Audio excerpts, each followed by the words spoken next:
আপনি যদি কুয়াকাটা আসেন আর যদি বাবু ভাইয়ের ফুচকা কিংবা চটপটি না খান, তাহলে আপনি অনেক কিছু মিস করবেন।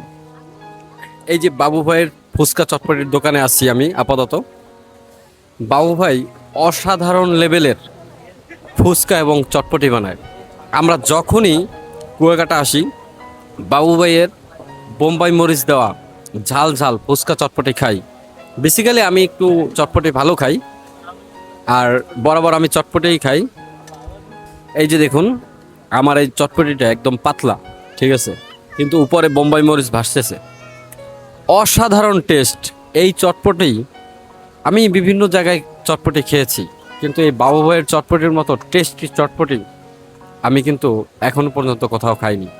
তো আমি রিকমেন্ড করছি কুয়াকাটা আসবেন, আর এসেই বাবু ভাইয়ের চটপটির দোকানে আসবেন ফুচকা চটপটি খাওয়ার জন্য।